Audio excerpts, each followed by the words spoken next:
I'll cook dinner tonight, my husband said with a smile, coming home earlier than usual. It was eerie.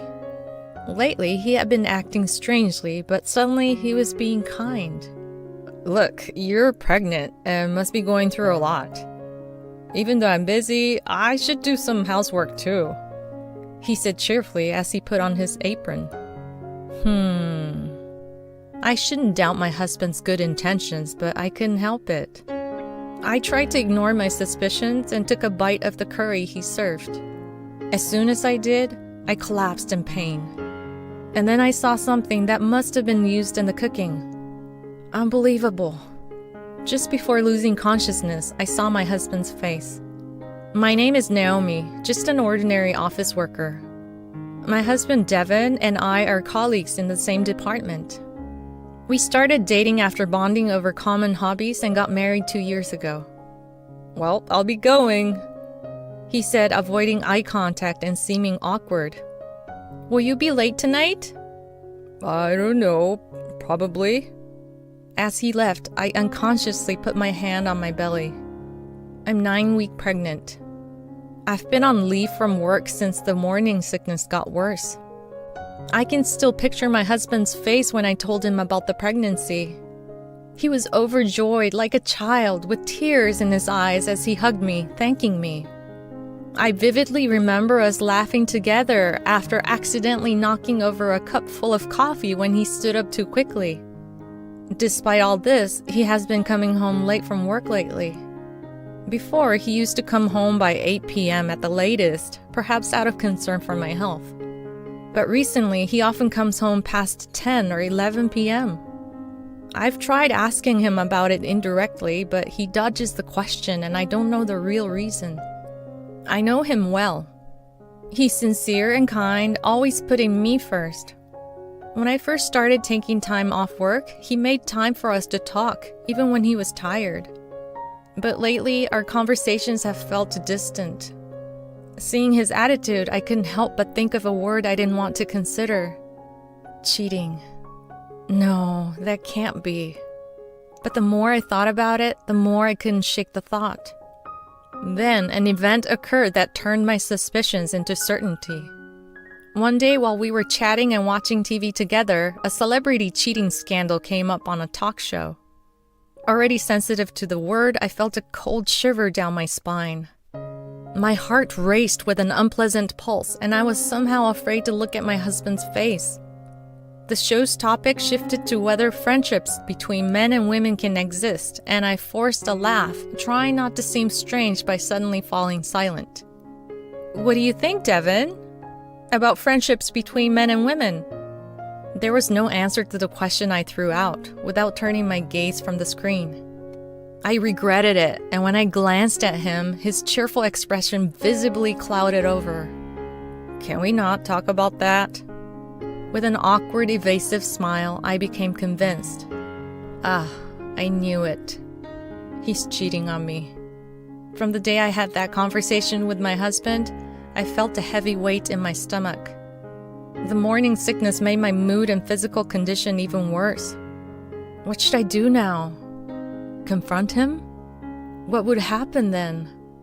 Would he dodge the issue as he always does, or would he confess to the affair resignedly? Either way, it would be painful.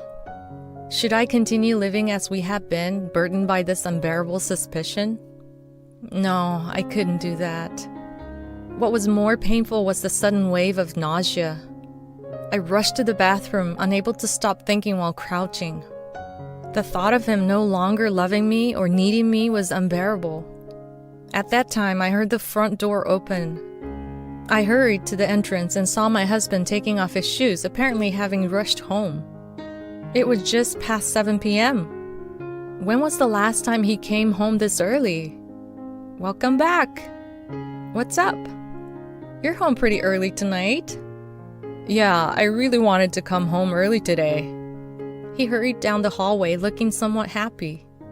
Seeing his face like that for the first time in a while, I felt a little happy too. As he walked halfway down the hallway, he suddenly turned to me as if remembering something. I'll cook dinner tonight.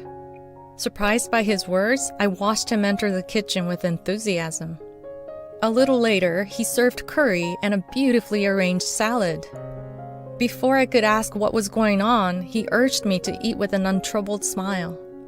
With that innocent, boyish face disarming me, I said thank you and took a bite of curry. That's when I lost consciousness. I thought I heard his tense voice and the sound of an ambulance siren. When I opened my eyes, I saw a white ceiling and realized I wasn't at home. The smell of disinfectant and people talking. I was in a hospital. Hearing a loud noise, I looked over and saw my worried husband getting up from his chair. He repeatedly apologized and held my hand tightly. According to him, I had collapsed after eating the curry and was rushed here by ambulance. When I had calmed down a bit, the doctor in charge came and shared the results of the examination. There was no immediate danger to my life, and it seemed that our baby was unharmed. Upon hearing that the baby was safe, I felt so relieved that it was as if all the strength had left my body. The doctor said that the main cause of my collapse was excessive stress. Indeed, my morning sickness had been particularly severe lately, and I had been worrying about my husband's suspected affair, which I thought might be one of the factors. But was that really all there was to it? Could I actually collapse the moment I put curry into my mouth just because of stress? A doubt crossed my mind. What was in the curry that my husband made for me? The morning after I spent the night at the hospital and was discharged, I checked the ingredients of the curry he had made for me when I returned home.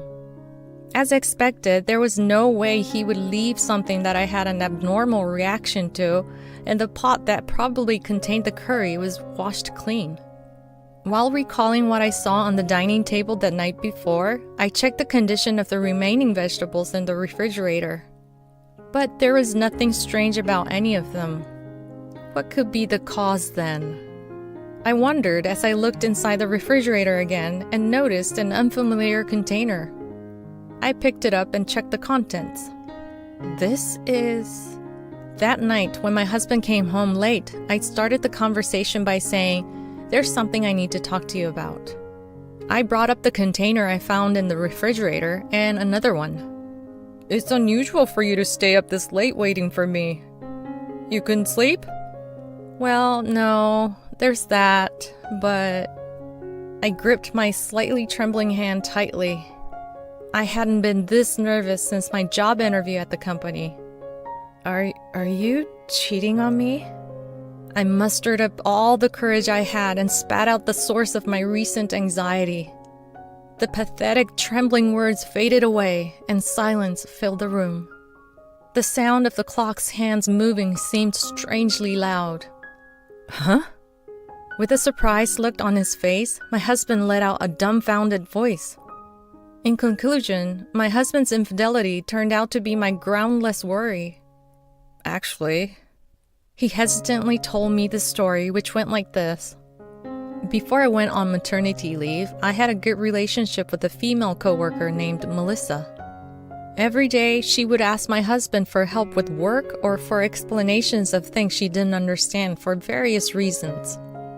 That's why he couldn't go home even when he wanted to.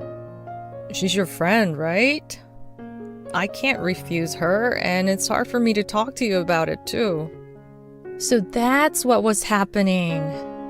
Realizing that it wasn't an affair, I felt relieved from the bottom of my heart. At the same time, my dissatisfaction with Melissa began to bubble up.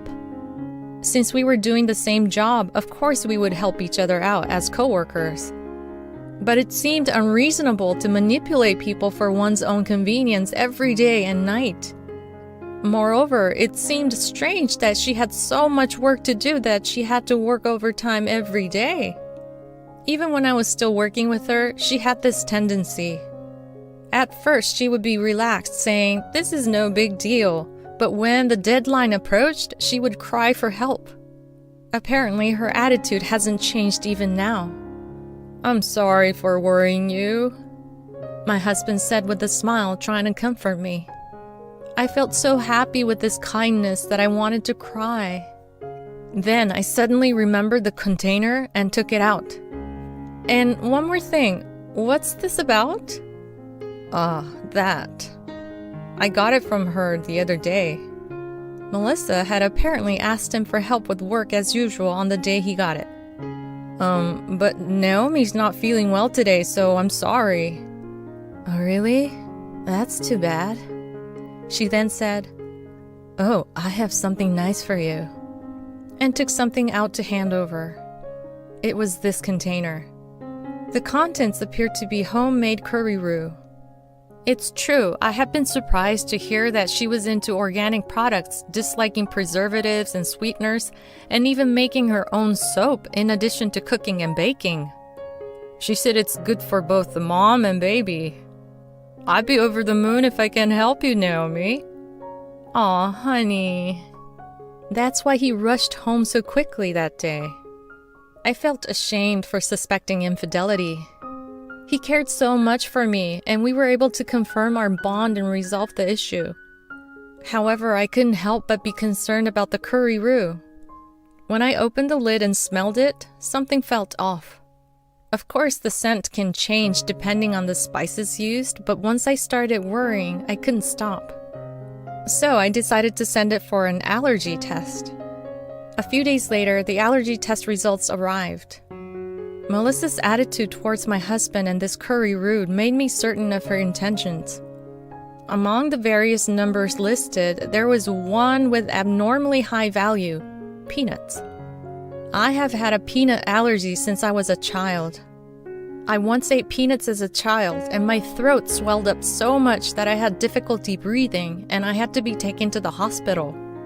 Since then, I have always checked for peanuts or their ingredients in the food I buy. I had told Melissa about this in the past, so she should know. She's really done it, I thought, crushing the paper with the test results in my hand. Was I the only one who thought we were friends? Did she become close to me from the beginning just to get close to my husband? That alone would have been fine, but trying to harm me without getting her hands dirty and trampling on my husband's kindness is unforgivable. What welled up in me was not sadness or fear, but intense anger.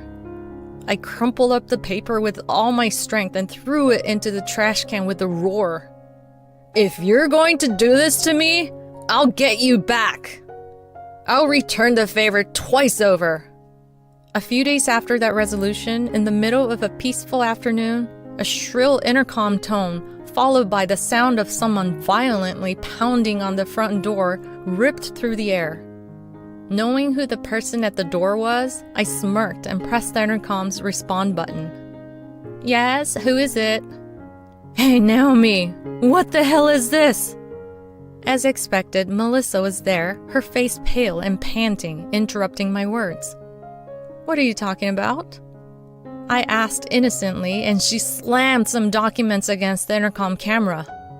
"What the hell is this claim for damages? What have I done?" It seemed she had only read the title and not the contents. Did she even remember what she had done? "Oh, you don't remember? I guess I'll have to remind you then." I played the audio from the voice recorder I had been holding up to the intercom's microphone. "Why did you suddenly call me here?" Actually, there's something I wanted to tell you." From the voice recorder, the voices of my husband and Melissa could be heard. I could tell that she was holding her breath as she listened. "Oh? What is it?" "I'm getting nervous." "Actually, it's a bit hard to say, but..." "You can tell me anything. I like you." "Huh?" After a brief silence, she changed her tone and asked, "Really?" My husband replied in a serious tone, "Yes." He somehow managed to say the lines we had thought up together, even though he sounded somewhat theatrical. When that was over and there was a brief silence, Melissa's voice, whispering, "I'm so happy," could be heard. "But I'm with Naomi now, so I can't be with you." My husband seemed to turn on his heel after saying that was all he wanted to say. From a short distance away, her voice called out, "Wait!" The sound of her high heels hurriedly clacking could be heard. "I have a good idea." she said. You remember the curry roux I gave you before, right? Use that. I don't see what you're getting at. What do you mean? Naomi apparently has a severe peanut allergy. I heard she had a terrible experience as a child, so if you put that in the cooking and have her eat it, it could send her to the hospital. And if things go really well... At that moment, a shrill voice from the intercom speaker drowned out the recorded voice. With a demonic expression on her face, Melissa pounded on the door, demanding, "Open the door!" Watching her with cool eyes, I thought, what a nuisance to the neighbors. Having decided to counterattack her, I told my husband everything that had happened. He was enraged, and I told him the elaborate revenge scenario that I had devised. Then, as planned, I had my husband play a trick on Melissa, and we obtained solid evidence of what she had done. We immediately went to a lawyer we knew and had a letter of settlement negotiation sent. That letter arrived at her place today. Finally giving up on getting the door opened, she spat out her anger with a rough breath. "Don't you feel ashamed doing such a cowardly thing behind my back? Don't mess with me. I'm just returning the favor. You're the one who started it." "Shut up. I've always hated that part of you. You stole my Devon right out from under me. You bitch." Well, I don't care what a woman who forces such a thing on my husband says. My unyielding attitude seemed to add fuel to the fire, and her voice grew even louder. "Just so you know, I never considered you a friend. Besides, a woman like you doesn't deserve him. Your ugly face is so embarrassing to look at." Ignoring her continuous results, I calmly called the police. As the neighbors who had heard the commotion watched, Melissa was taken away by the police officers who arrived shortly after. I went to the hospital again just to be sure, and there were indeed no abnormalities found in either me or the baby. Furthermore, it turned out that my collapse was not due to an allergic reaction, but to stress. If the timing had been slightly off, I might have ended up eating that curry. If that had happened, things might have been much worse. The thought sent shivers down my spine. After that, Melissa was fired from her job. Due to the commotion she caused by coming all the way to my house, her misdeeds spread throughout the company, and she is now said to be living a lonely life surrounded by whispers of her bad reputation. As for me, I safely gave birth to a healthy baby boy and returned to work. Now my husband, our baby, and I are living happily together. Husband's betrayal, skipped child's graduation for an affair trip. Evidence sent to parents' homes unveiling the consequences. Tomorrow is Isla's school open house. I have a business trip, so I can't go. Can you go in my place? Huh? I told you to keep tomorrow free a long time ago. Don't get angry. It's work, so I can't help it, right? Ugh, it's always like this. I am Jada. I'm 32 years old. I have been married to my husband Leon for 5 years. Leon has a history of divorce and a daughter named Isla, who was taken care of by him for some reason. 5 years ago, I became Isla's mother through my marriage to Leon. My first encounter with Leon was at work. I've been working as an employee ever since I graduated from university. Leon and I were in different departments, so I didn't know the fact that he was married or that he had a daughter until after we started dating. After dating for 6 months, Leon finally told me for the first time that he had a history of divorce and a child. At that time, Isla was living with her grandparents in Leon's family home. Leon was living alone in an apartment, so I didn't realize the existence of his daughter until then.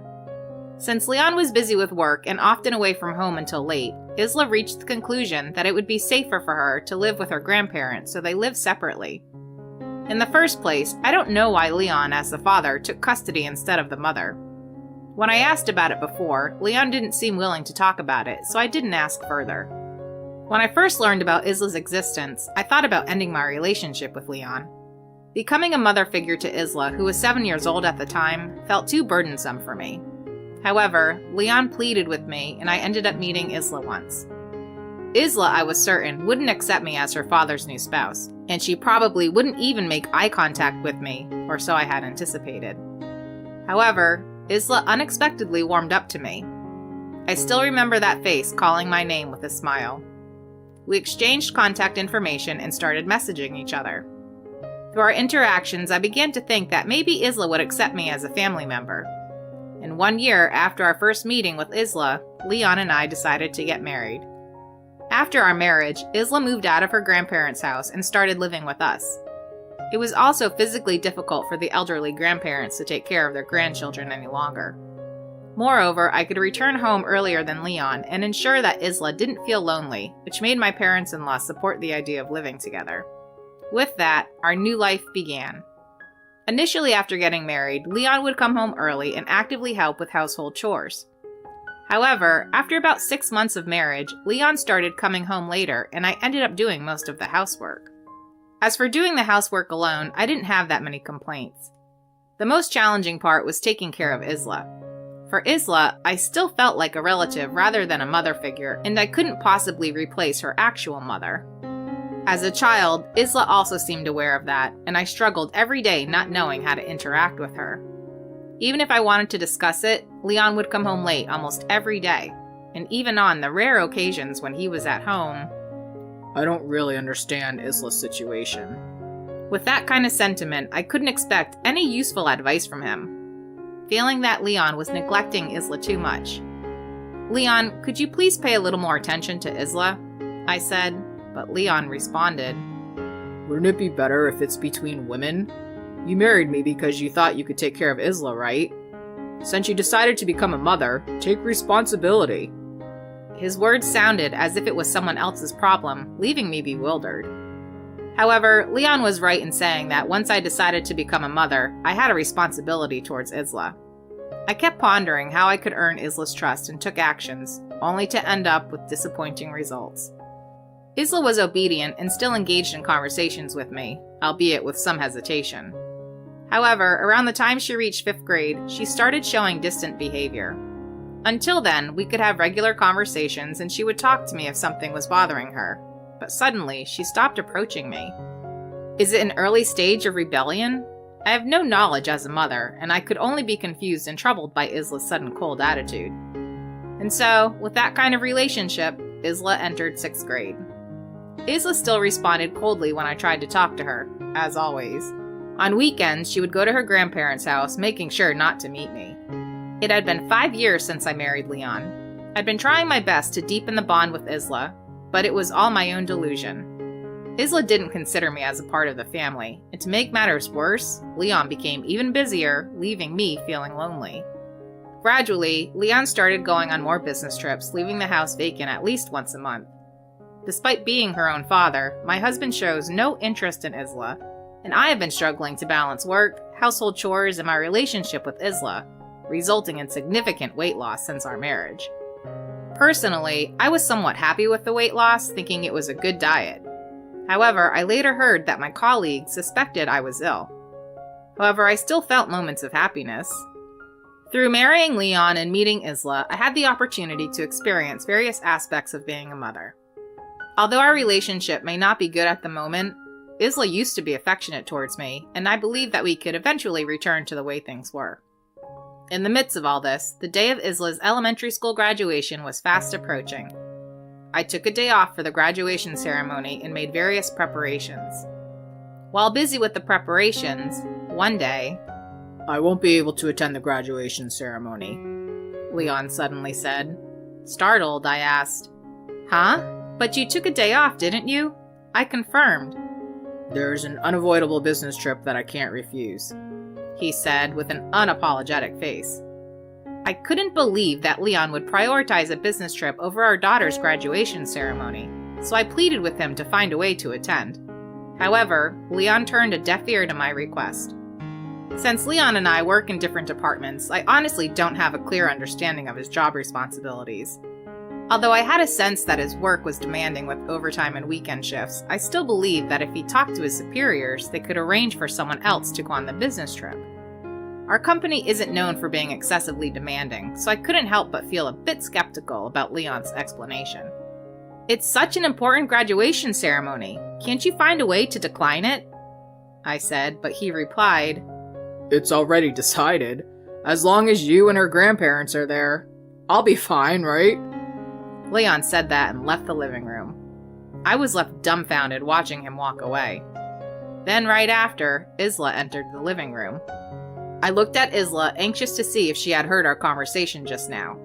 She looked down and asked, Dad, you can't come to the graduation ceremony, right? I panicked, realizing that she had indeed heard it. But since she already knew, I couldn't lie. Well, that's actually the case. A sudden business trip came up.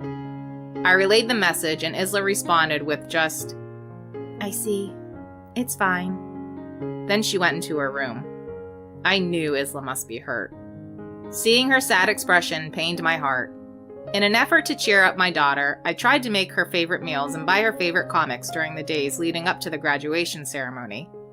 However, Isla's expression never brightened. And then, the day of the graduation ceremony arrived. As Leon was about to leave, Sorry, leaving the graduation to you, he said with a strangely happy expression and left the house. I couldn't fully accept Leon's business trip until the end, but I reminded myself that it was just work and there was nothing I could do about it, so I prepared for the graduation ceremony. At the graduation ceremony, Isla's grandparents attended in place of Leon, and the three of us, me and Isla's grandparents, watched Isla graduate. After the graduation ceremony went smoothly, on the way back, I sent a message to Leon to let him know that the graduation ceremony had ended. However, Leon only replied with an okay and didn't send any further messages. Does he not even have a single word of congratulations for the graduation? I sighed in exasperation and muttered in my heart, feeling the need to complain when he came back home. When we got home, Isla and I ate cake and watched our favorite TV show. I was happy to see Isla spending time with me in the living room for the first time in a long time. Then, suddenly, Isla turned back towards me and, there's something I need to talk about. Perplexed by Isla's sudden serious expression, I remained silent and waited for her to start speaking. And what Isla said was something I never expected. Dad, he's cheating. Huh? Leon is cheating? Shocked by Isla's words, I left dumbfounded, and she gradually began to tell me about what had happened. According to her, when she was in 5th grade, she happened to come across Leon and an unfamiliar woman walking together, their arms linked, at a summer festival with her friends. Even though Leon tried to justify it by saying that the woman was just a friend, Isla, who has a keen intuition, didn't believe him, and she had been pleading with Leon to stop cheating. However, instead of apologizing, Leon brazenly refused to admit his mistake and, unbelievably, began to threaten Isla. If my affair gets exposed, Jada will disappear. So keep your mouth shut. Upon hearing those words from Leon, Isla had been afraid of me leaving and had kept silent all this time. And because of her silence, Isla felt guilty and ended up adopting a cold attitude towards me. As I saw tears welling up in Isla's eyes while she was speaking, my heart grew heavy with pain. At the same time, I felt a sense of joy knowing that Isla didn't want to lose me. Looking back, I realized that Isla had started being distant since she was in 5th grade. I couldn't help but feel sorry for not noticing the pain she went through without being able to say anything. I embraced Isla, who was holding back tears with a sense of regret. I won't disappear, so don't worry.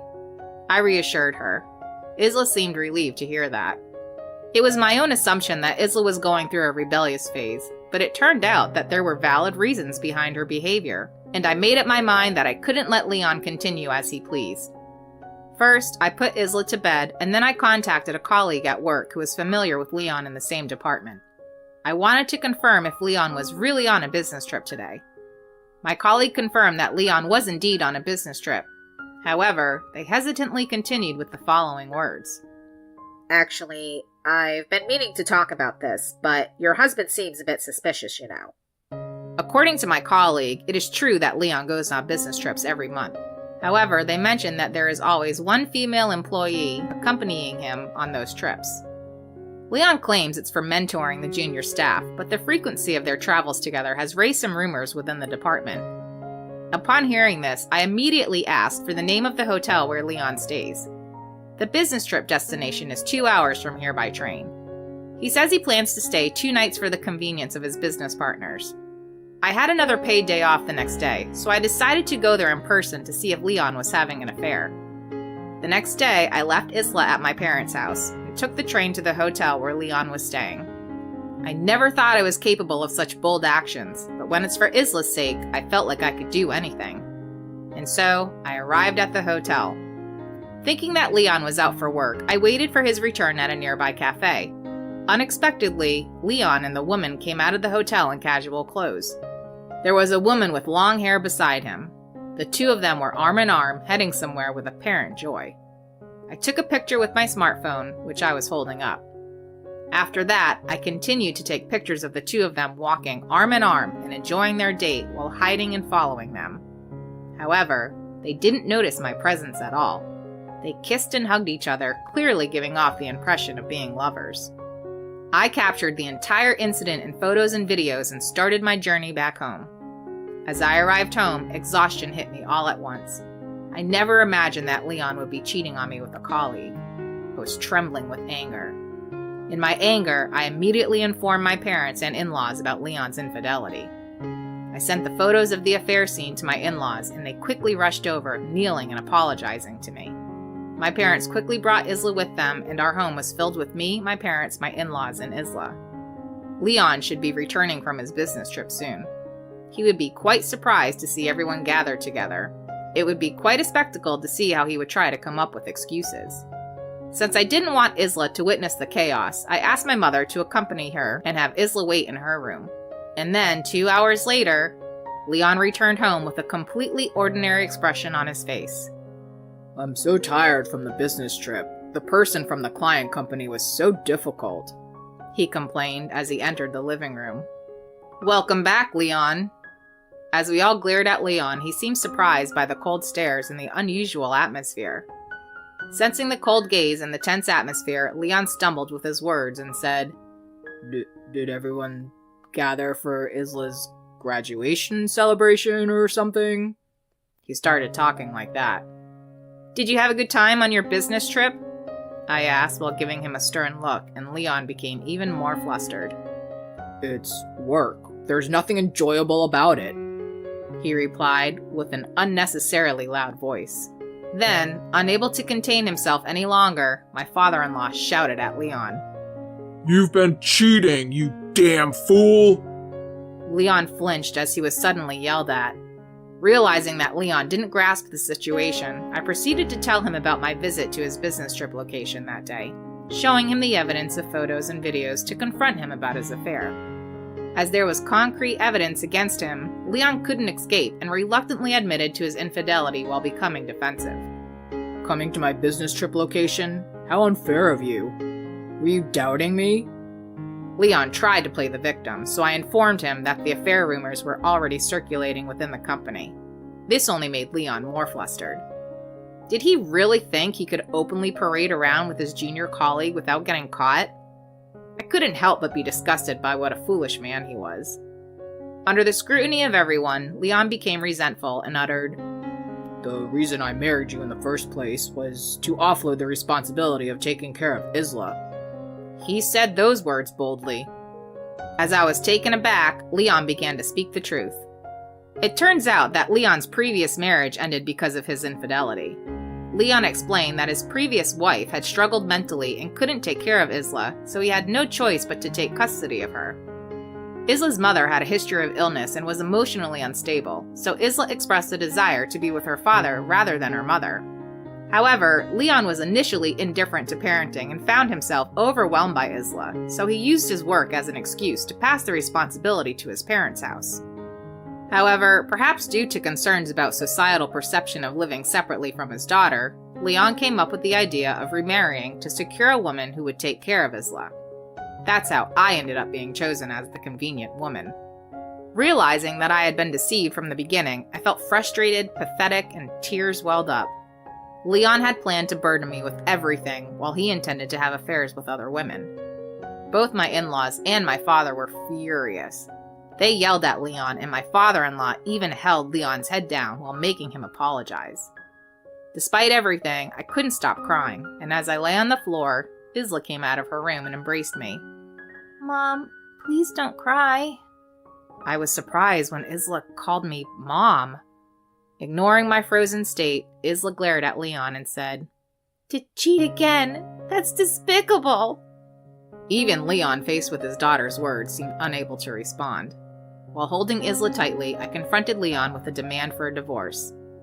Leon exclaimed, Please, spare me the divorce. What about Isla's well-being? His self-centered statement, even at this point, filled me with disgust. Naturally, I intended to take custody of Isla. Looking into Isla's eyes, I asked, "What do you want, Isla?" Isla replied, "I want to go with Mom." Leon was easily discarded by Isla, and he seemed to be shocked by it. After hardly taking care of her all this time, did he actually think he would be chosen? I informed the shocked Leon that I would be seeking compensation from him. Regarding custody, it would be difficult for me to obtain it. However, my in-laws convinced Leon and we reached an agreement that he would provide child support. As a result, I and Isla were able to live together successfully. I was also able to receive compensation from the affair partner, and since I am working myself, I'm not financially struggling. Due to my report of Leon's affair to the HR department, both Leon and his affair partner were transferred to different departments. Furthermore, news of the affair somehow leaked, and the affair partner was seen with disapproval by those around her, losing her place and eventually resigning. Leon, as a man who abandoned his daughter for another woman, has also lost trust and is not doing well in his job. Next month, he is scheduled to be transferred to a small regional branch, as indicated in the notice. I am encouraged by my colleagues and receive support and advice on parenting, and I am doing my best as a mother. Isla, who is already in middle school, helps me by cooking dinner or assisting with laundry when I have to work late. Both my in-laws and my parents have been helping me, and despite the challenges, we are leading a fulfilling life. However, I sometimes worry if Isla feels lonely, or if she is truly happy living with just me.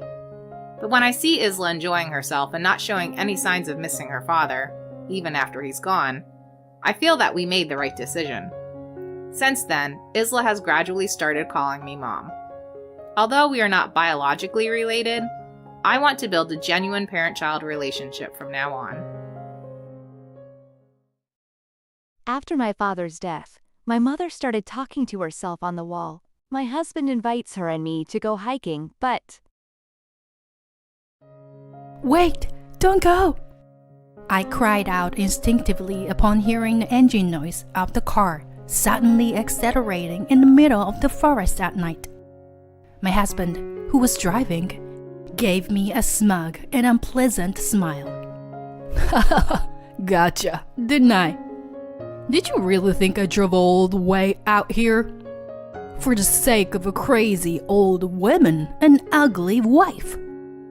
It was all a lie. Every bit of it. A lie. No. How can you? I stared suddenly at the car's headlights and hugged my mother's shoulder tightly. Keep babbling all you want. You're not getting out of here anyway. Thanks for falling for it. Both of you. See ya.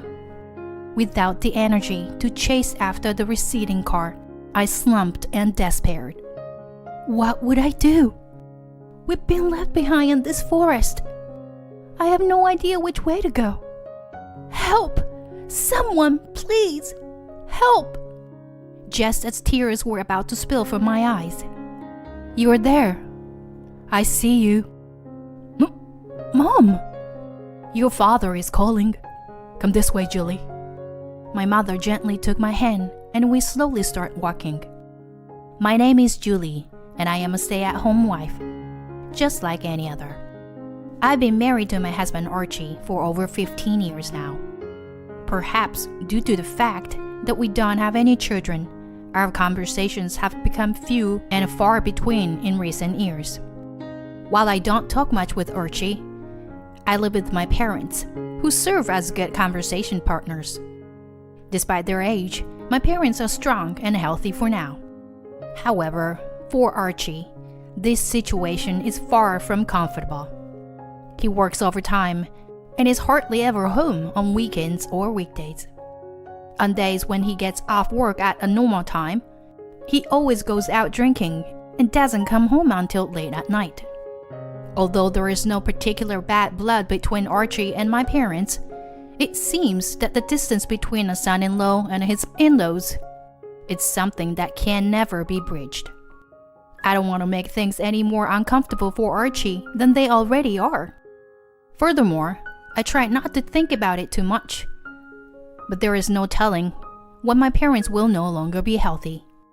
As they continue to age, it's inevitable that they will pass away before Archie and I. When that happens, our family will only be me and him. And it's far too sad to continue living in this unemotional marriage. I want to do something about it, but I've somehow lost the ability to talk to my husband. Just as I was worrying about these things, something unexpected happened. My father suddenly complained of a severe headache and was rushed to the hospital. The results of his test revealed that he had a brain tumor and was given a year to live. The tumor was located in a spot where surgery was not possible, and it was uncertain whether treatments such as radiation therapy would be effective. Either way, I want my father to live as long as possible. He was immediately admitted to the hospital and began receiving palliative care. We couldn't accept the reality that my father would soon be gone. However, we couldn't do nothing either. Because we didn't know how much time we had left with him, we wanted to visit him as much as possible. This is normal feeling for any family. So my mother and I visited my father almost every day and took care of him. However, there was one thing that bothered me. Archie never came to visit my father. It's understandable that Archie and I have different feelings about my father, despite being family. After all, we don't share the same blood, and we have spent different amounts of time with my father. I understand this. However, isn't it strange that Archie has never come to visit my father even once? Especially when my father has already been given a year to live. Is this a lack of compassion on his part? Or am I just expecting too much? To be honest, I no longer understand his feelings or thoughts. My father also seemed to feel lonely because Archie never came to visit. Eventually, my father passed away without ever meeting Archie since he was hospitalized. Even though we had prepared ourselves for his terminal diagnosis, saying goodbye to my father brought a deep sense of loss to me and my mother. My mother in particular became so depressed that she seemed to lose the will to live. Even then, I took care of all the preparations for my father's funeral, as Archie hardly helped at all. In fact, I overheard him muttering that there was no need to hold a funeral, which made me feel disappointed in him. Nonetheless, I managed to get through my father's funeral as the chief mourner. My father's friends were all truly good people, and they all told me that we had lost a wonderful person. I was glad to know that my father was truly loved by many people. After the funeral, my mother remained deeply depressed for some time. It was understandable that she felt that way, having lost her longtime husband. However, her behavior was not just limited to feeling down. My mother began to talk to someone facing the wall from time to time. Archie must have noticed this strange behavior, and he spoke to me for the first time in a long time. "Hey, isn't that dangerous? Is your mother finally losing it?" My husband's words were harsh, but I couldn't blame him for thinking that way when he saw her like that. So, all I could do was remain silent. One day, as usual, my mother was feeling down and repeating herself when Archie approached me again. "Hey, about your mom? It's sad that Dad passed away, but we can't let her stay like this forever. This is a perfect time for a family trip, don't you think? It will definitely be a good change of pace." I was surprised by my husband's sudden proposal. After all, Archie and I hadn't had a real conversation in a long time. Archie had invited us on a family trip, so maybe he was also thinking about our relationship going forward. Yeah, good idea. Let's go on a family trip. I immediately agreed to my husband's invitation.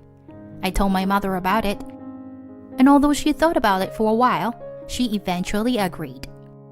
A few weeks later, we departed in the evening for our family trip. Archie said it was a bit of a distance, but if we drove, we could arrive the next morning. We drove on the highway for a few hours, but at one point, Archie got off the highway and onto a regular road. We were in the middle of the countryside, with almost no houses around, and the area was mostly cornfields. I vaguely remembered Archie saying that he had booked a traditional inn.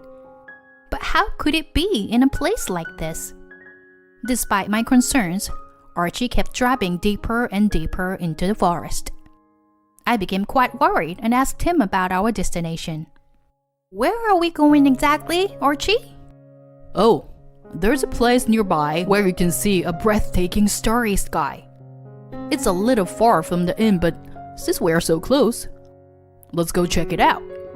Seeing something beautiful might clear our minds, don't you think? I see. So that's what you had in mind. What a pleasant surprise. After driving for a while, Archie parked the car deep in a deserted forest. He got out of the car and guided me and my mother. As we followed him, the dense trees gradually thinned out, and the sky opened up to reveal a starry sky as far as the eye could see. What a wonderful sight! I was speechless, and my mother murmured, "How beautiful!" I sensed that my mother's spirits had lifted a little upon hearing her words. Of all the things Archie had done for us so far, this might be the most enjoyable. It felt like our relationship until now had been nothing but a lie. As we were captivated by the starry sky, Archie called out to us, I brought coffee, but I forgot it in the car, so I'll go get it. You two wait here. Archie said this and went back to the car with a flashlight. I couldn't believe how thoughtful he was. I was starting to fall in love with my husband all over again. As I watched him walk away, my mother began to speak to herself. Ever since your father passed away, I haven't been able to feel any colors when I look at things. And I've been looking down all the time. But today, I looked up the sky for the first time in a long time. And there were stars shining so brightly and vividly. I've lived a long time, but I don't think I've ever seen such a beautiful sky before. I wish I could have shown it to your father too. Mom. Yeah, I know. While watching my mother shed tears as she gazed at the starry sky, I too felt a lump in my throat. It's natural that my mother still can't wipe away the sense of loss from my father's passing. However, she seemed a little more positive than before. It's thanks to Archie, and I'm glad for that. When he comes back, I have to thank him. At that moment, the sound of a car engine approached. It was an unnaturally loud sound that didn't seem to fit in with the surroundings. I turned around to see Archie's car moving and the headlights turning on. Then, my husband, who was in the driver's seat, smirked with an unpleasant grin on his face. Gotcha, didn't I? Did you really think I drove all the way here for the sake of a crazy old woman and an ugly wife? It was all a lie. Every bit of it. A lie. No, how can you? I stared silently at the car's headlights and hugged my mother's shoulder tightly. Keep babbling all you want. You're not getting out of here anyway. Thanks for falling for it, both of you. See ya. I slumped down without the energy to chase after the receding car. What should I do? We've been left behind in this forest, and I have no idea which way to go. Archie even took the flashlight with him. Although my cell phone's light can be used, it's not enough to show me where to walk. Wandering around aimlessly would waste our energy. Besides, I'm already a middle-aged woman who gets tired easily, and my mother is even more exhausted. Can we make it back to where there are people if we wait until morning? Moreover, the temperature is dropping. Can our bodies withstand spending the night in a place like this? As anxiety breeds more anxiety, I gradually fall into panic. Someone help us! At that moment, when I felt like I was in danger, my mother suddenly spoke up. Your father is calling us. Saying that, she started walking. For that moment, I wondered if we were fated to die here and join my father. But as I followed my mother, I realized that wasn't the case. The truth is, my mother has the ability to communicate with the deceased. However, she has had bitter experiences. People around her thought it was creepy and kept their distance. And even those who believed in her ability only saw her as a tool to make money. My mother herself wasn't fond of her mysterious ability, and when she taught me about it, she made me promise not to tell anyone. So when my mother started talking to the wall, I was unsure whether to tell Archie about her ability or not. Anyway, my mother seems to be talking to my deceased father now. I decided to follow her obediently as she walked forward step by step. After walking for about 2 hours, we miraculously reached a road. We rested and walked some more, and despite the late hour, the car drove past us briefly, but then stopped and rolled down the window to talk to us. Are you okay? I was about to cry with joy when we finally meet someone. My mother and I approached the driver and explained our situation. The driver turned out to be a college student who was visiting the area to film videos. At first, when he saw us, he thought he had encountered a ghost, but it turned out we were real people, so he spoke to us. Well, if my mother really was walking with the guidance of my deceased father, then, in a way, there might have been a ghost. Anyway, they kindly listened to our situation and offered us a ride in their car, which helped us escape from the forest. A few hours later, when we returned home, there was a strange woman cuddling with Archie. When he saw us, Archie was surprised and shouted, "Why are you alive?" He thought it was possible for us to walk back from the forest. Damn it! If that's the case, I'll send you back again, Archie said as he came towards me and my mother. Before he could grab me, a police officer jumped out from behind me and apprehended him. Actually, after the college student dropped us off in town, my mother and I reported the whole incident to the police. The college student testified that he had picked us up, and the police officer accompanied us home. Archie, who didn't know about this, confessed to what he had done to us in front of the police officer. He was taken away in a police car with his arms firmly held on both sides. Damn it! This wasn't supposed to happen! Archie shouted from inside the police car, but I glared back at him fiercely. In this way, my mother and I were saved from danger. In the aftermath, Archie confessed everything to the police. He had been having an affair with a woman named Stella for several years. I thought he had rarely been at home because he was uncomfortable there, but it seems he was mostly absent because of the affair.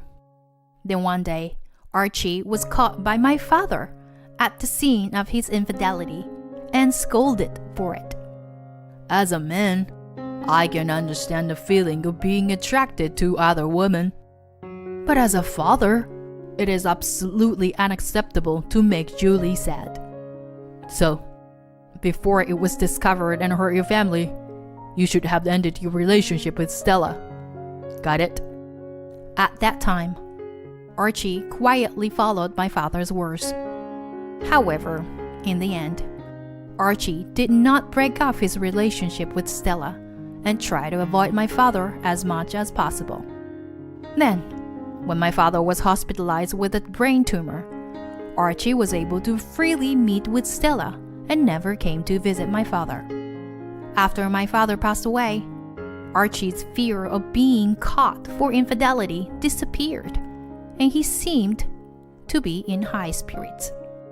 Then, Archie witnessed my mother's strange behavior and told Stella about it.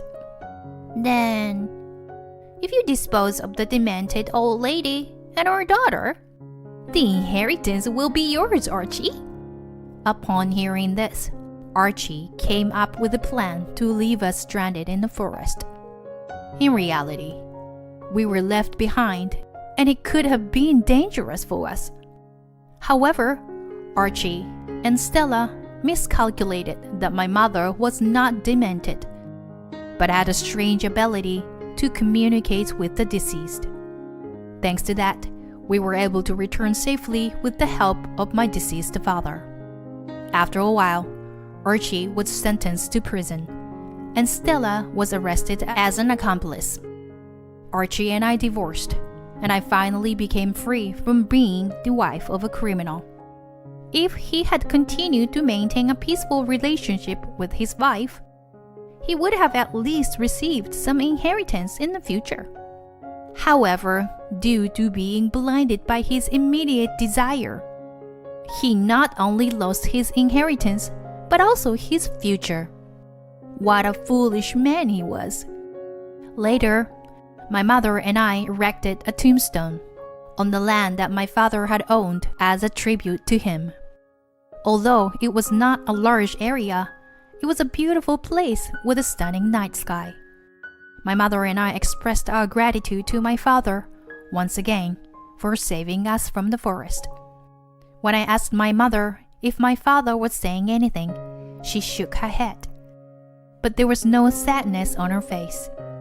Mother said that my father was no longer with us, and that he had become at peace since Archie was caught by the police, leaving him with no regrets. But it's okay. I'm sure he has become a star and he is watching over us. Saying this, my mother looked up at the sky and smiled. I did the same. And then suddenly, a warm breeze surrounded us. "Oh, that must be Dad!" I exclaimed, and my mother chuckled and said, "Yes, I'm sure it is him." Smiling at each other beneath the night sky, I made a vow to treasure the time I had with my mother and live the rest of my life fully. Dramatic twist, husband's affair, unexpected pregnancy, and a surprising response. A tale of unforeseen consequences. I got her pregnant, so fill out the divorce paper and get out quickly. You're just a mere housekeeper. I'll pay you compensation, so disappear. I was betrayed by my best friend and my husband on my birthday. But it's so pitiful that they don't know anything. I hope both my deceitful best friend and my husband, who treated me like a convenient housekeeper, suffer together. Good morning, breakfast is ready. Oh. Laban, my husband, gave a short reply and sat at the dining table. I continued to walk around, preparing for my husband's departure for work this morning. I'm Jane, 25 years old, and I work from home. I used to work for a big company right after graduating, but I quit 2 years ago when I married Laban, who was also my colleague. I'm off. Take care. I washed the breakfast dishes for my husband and then started working myself. Working from home inevitably pays less than when I had a job at a company, but recently things have finally started to fall into place. Laban is resourceful and well-liked by clients, and he was one of the rising stars among our peers. He confessed his feelings to me, and we started dating, eventually getting married after a year. Colleagues, led by our boss, Marcus, tried to persuade me. Are you really going to quit? However, driven by Laban's strong desire, I made the decision to leave the company. From now on, I'll support you financially. Although Laban assured me, the truth was that I still needed money, and starting remote work was a good fit for someone like me who enjoyed working. I spent my days juggling work and household chores, eagerly waiting for my husband to come home. I have been doing this for a few more years now. In general, it may seem like an ordinary life. However, I never imagined that it would all be shattered by a single phone call. Jane, you did a great job on this project as well, and there's hardly any need for revisions. Thank you for always providing meticulous manuscripts. No, I'm the one who should be thanking you for the support. After finishing the online exchange, I took a moment to relax. The remote work I do primarily involves writing. At first, writing internet articles was challenging, but once I grasped the tricks, it became easier. Now I have confidence in delivering work of considerable quality. Phew, I think I'll call it a day here. The advantage of remote work is being able to determine the workload by oneself. Today is an important day. I decided to finish work earlier than usual and prepare a meal. Yes, today is my birthday. I briefly considered going out to eat somewhere special, but I didn't want to spend too extravagantly, so I decided to celebrate modestly at home. A slightly more luxurious meal than usual and a cake bought from the local bakery. My husband has a company dinner tonight as well. He won't be back until after 9 o'clock, so I plan to relax until then. Oh, just when I was thinking that, my phone vibrated. Huh? Karen? Upon seeing that name, my eyes widened involuntarily. It was a message from Karen, who used to be my colleague. Karen, Laban, and I were in the same department and joined the company at the same time. Because of that, the three of us were close, and when I was still working at the company, we often went out for drinks after work together. Both of them were lively, although there were times when I couldn't keep up with their energy. However, I consider them both as friends. Karen made many mistakes at work, but as we covered up for each other, we developed a close bond. Although there were some challenging aspects, I couldn't help but find her likable in one way or another. I think I might have been Karen's closest companion as well. However, after I left the company, our communication gradually decreased and eventually ceased altogether. Well, that's just how relationships with people are. Especially when it comes to friendships in adulthood, they often don't last long. Having realized this, I felt lonely but didn't force myself to cling on to her. Karen knows it's my birthday. I wonder if she reached out to surprise me and celebrate. Thinking that, I felt delighted and reached for the call button. Hello, Karen, what's up? Oh, hello. Hearing Karen's voice after a long time felt nostalgic. Listening to her voice reminded me of the time when we used to work together. Although the desire to return to those days had faded, there was still a sense of nostalgia. Jane, it's your birthday today, right? That's why I contacted you as a surprise. I thought so. I smiled instinctively as my prediction came true. However, at that moment, I didn't realize the sinister smile that Karen had on her face over this phone. The words she uttered next almost made me drop my smartphone. I'm with Laban right now. Huh? Laban was with her. Of course, since both of them worked at the same company, it was natural for such a situation to arise. However, I couldn't understand why she would go out of her way to tell me this over the phone. What do you mean? Is something wrong with Laban? Laban is doing fine. Then why would you say something like that? As I asked, Karen's voice seemed to carry a hint of triumph. I meant exactly what I said. You're at a drinking party, right? If he's drunk, I can come pick him up. It's not a drinking party. It wasn't a drinking party. I became even more puzzled by those words.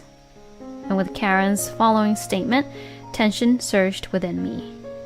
We're at a hotel, just the two of us. A man and a woman alone in a hotel.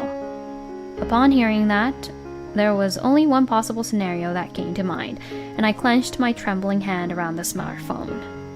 Are you saying that he has been cheating all along? Cheating? First of all, Laban has no interest in you. Karen spoke coldly. Laban and I have been deeply in love with each other for a long time. Those words made everything in front of me go dark.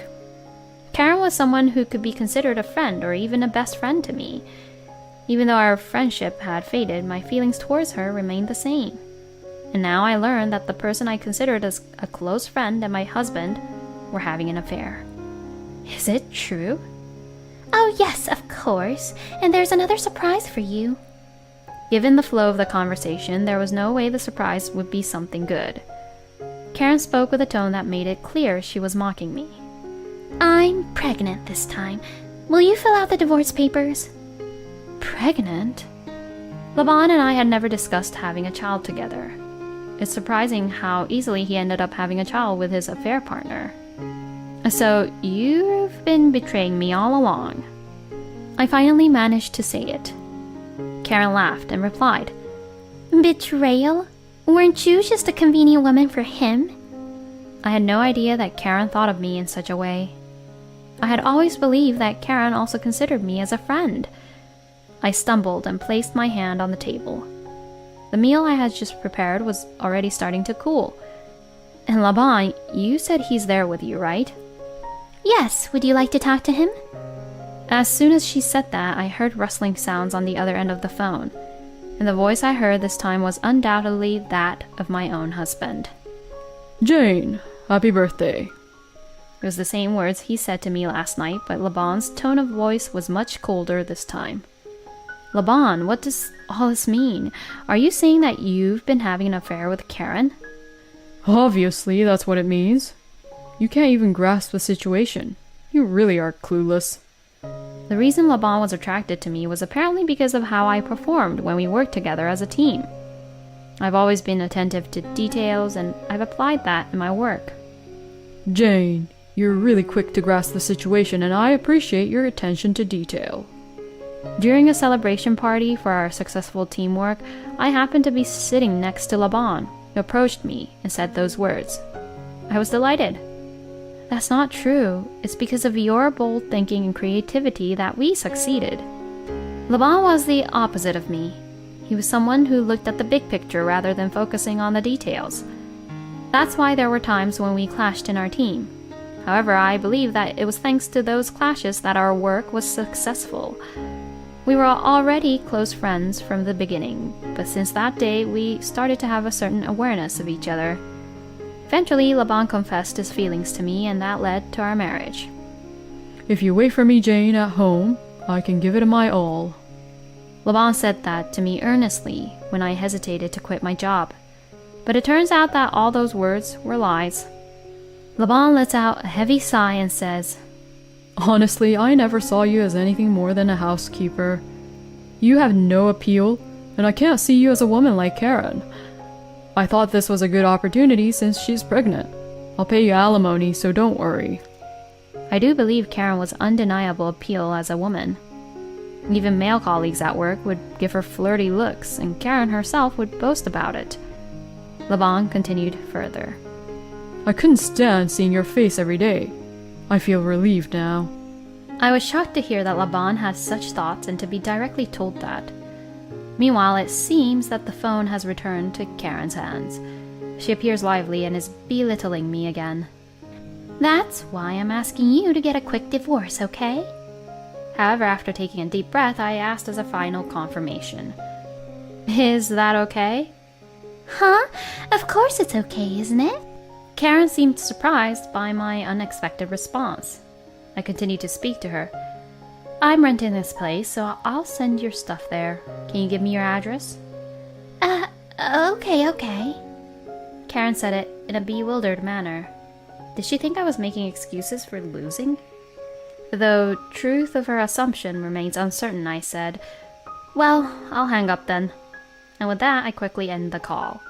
And I looked down at the completely cold dinner, feeling completely detached from it. This wouldn't taste good unless reheated. By general standards, this would be the moment for me to shed tears, betrayed by both my best friend and husband on my birthday of all days. However, I didn't shed any tears. Instead, I muttered under my breath, I hope both of them become miserable. Yes, I know that both of their lives won't go well. It happened about a year ago. I received a call from Marcus, my former boss at the company. Marcus was a person of great integrity and generosity, someone I would turn to when I was in trouble. He had taken care of me since I was a rookie.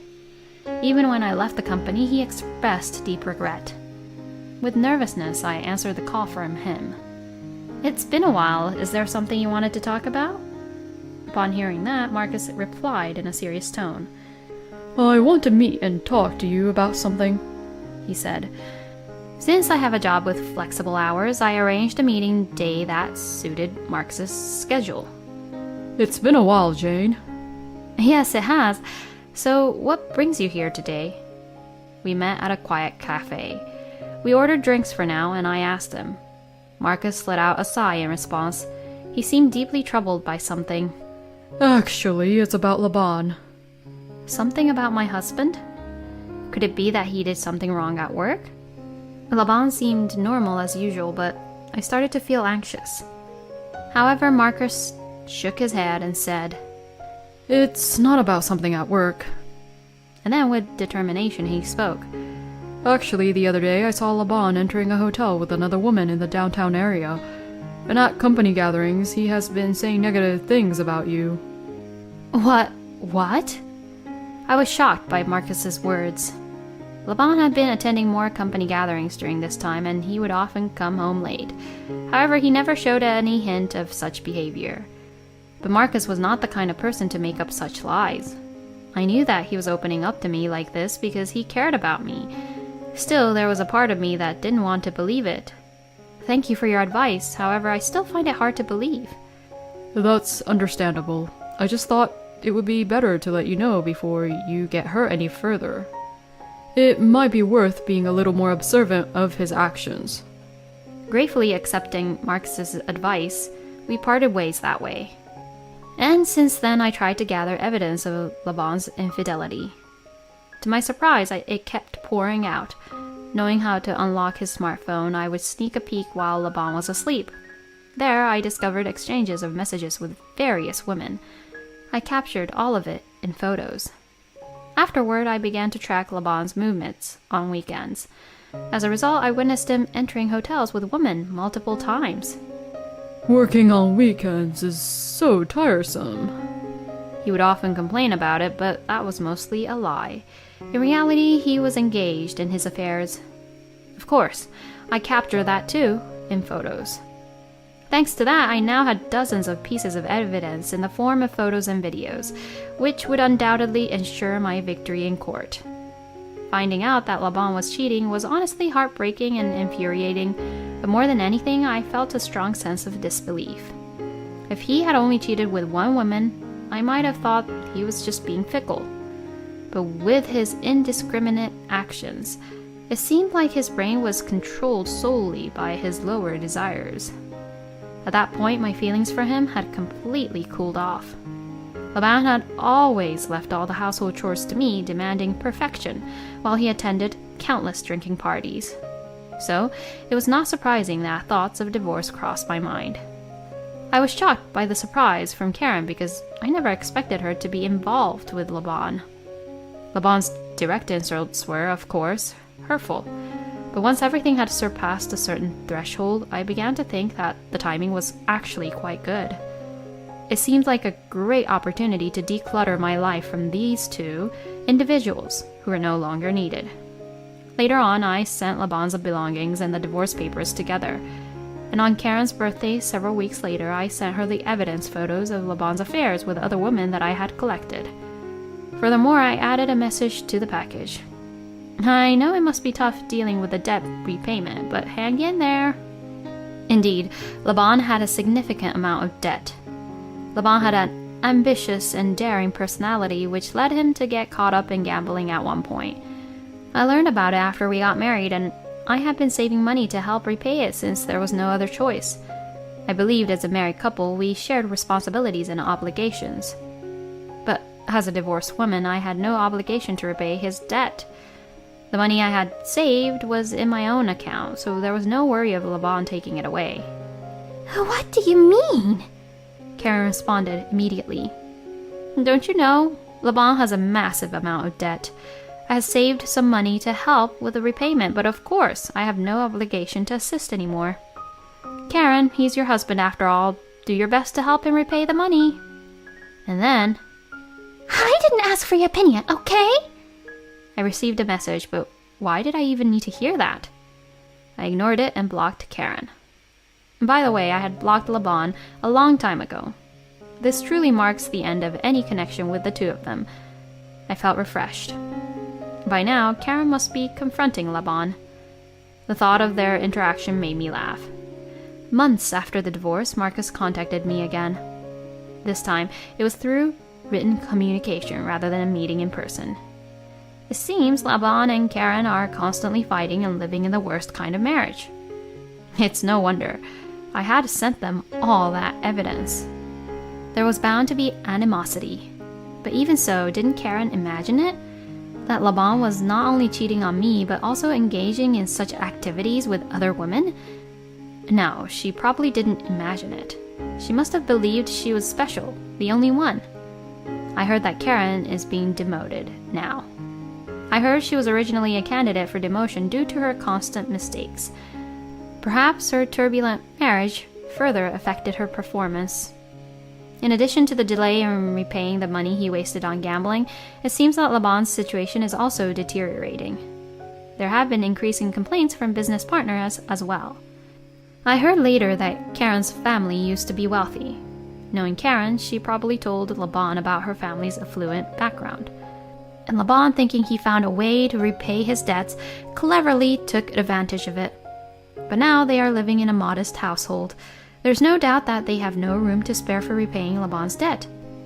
Moreover, with Karen being demoted, her salary is likely to decrease. The future looks bleak for both of them. Karen has always had a penchant for buying luxury brands and has been living a lifestyle that doesn't match her salary from the beginning. In a way, they might be a well-matched couple. They asked me to give them your contact information, but I declined.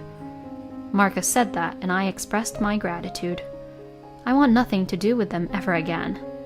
I have no desire to forgive them or even see them, regardless of how much they try to approach me now. If those two end up in ruin, it's not my concern. As for me, my remote work is going smoothly and I have enough income to support myself. In addition to the savings I have set aside for repaying Laban's debt, I received ample compensation. It's almost laughable how easily Laban agreed to pay the compensation. It was likely meant to come out of Karen's money. Reflecting on it is truly absurd. Laban borrowed money from questionable sources, and the debt appears to be increasing day by day. A man who always relies on others must be feeling quite anxious right now. I have plans for significant projects in the future, and I am confident in living a stable life. My life is just beginning. I intend to make up for the past few years and find happiness.